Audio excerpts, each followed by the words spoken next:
Et si le Marvel Cinematic Universe que nous connaissons depuis plus de 15 ans n'était en réalité qu'une ébauche, une illusion fragile, avant l'avènement d'un monde bien plus ambitieux? Et si toutes les anomalies du multivers, toutes les incursions, tous les effondrements de réalité n'étaient que les signes avant-coureurs d'un projet bien ambitieux?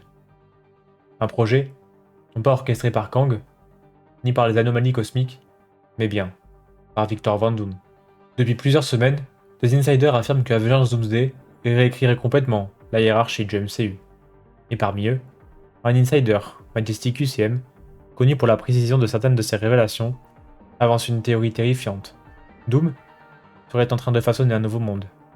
Un monde qui ne naîtrait pas par hasard, mais en 7 jours, comme dans une parodie sombre et mécanique de la Genèse. Ce projet porterait un nom, Battleworld. Un univers total, un univers final, un univers façonné à l'image de Doom.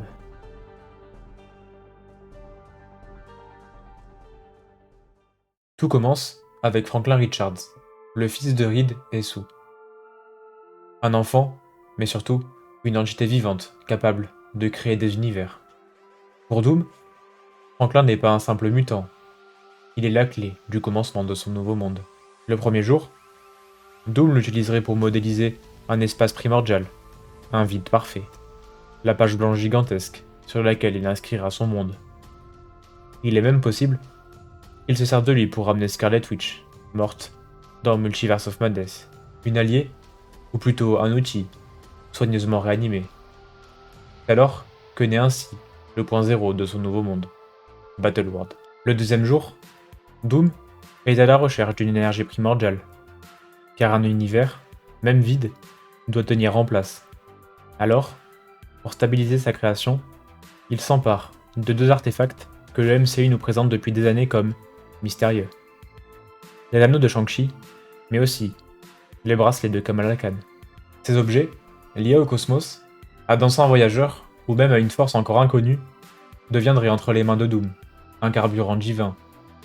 C'est pourquoi le deuxième jour, il devient le maître cosmique, capable de canaliser une telle puissance que même les anciens ne la saisissent pas totalement. Le troisième jour, Doom se tourne alors vers une source d'énergie quasi infinie, Galactus.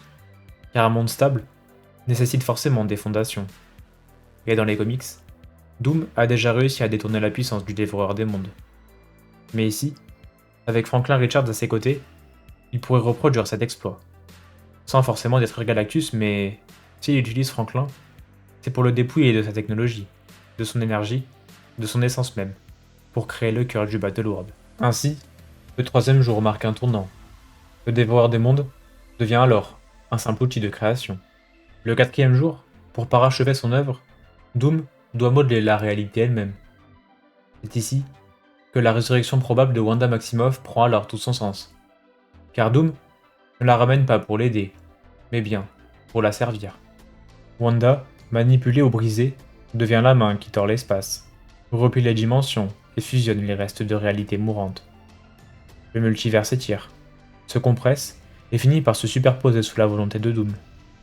Alors, le quatrième jour, il crée le patchwork parfait, un monde constitué de fragments du multivers. Le cinquième jour, Doom a besoin de la puissance d'un millier de soleils, car un univers sans source d'énergie constante finit par mourir. Alors, pour alimenter son Battleworld, il capture Sentry, dont la puissance équivaut à ce qu'il recherche.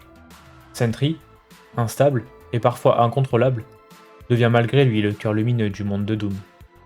Chaque rayon, chaque souffle, chaque lumière émise dans ce nouvel univers provient désormais de lui. Il incarne alors la flamme vitale du Battleworld.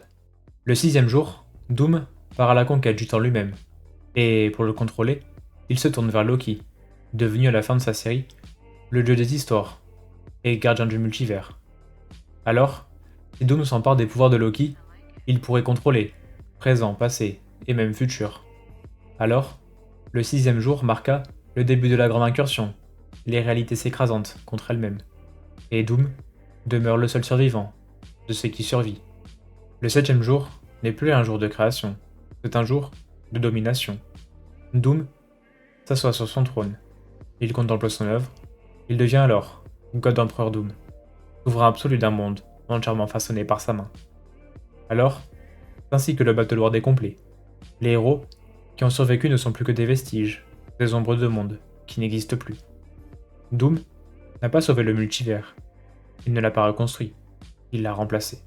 Cette théorie n'est pas seulement un délire cosmique, ou même un fantasme de fan. Elle représente l'aboutissement logique du Marvel Cinematic Universe. Un antagoniste capable de rivaliser avec les dieux, manipuler le temps, l'énergie, la réalité, et même la création d'univers. Si elle s'avère, alors Avengers Secret Wars ne sera pas la fin du MCU, mais la renaissance d'un univers entièrement réécrit sous l'autorité de Doom. Et lorsque le Battlelord émergera des ruines du multivers, le MCU tel que nous le connaissons pourrait disparaître à jamais.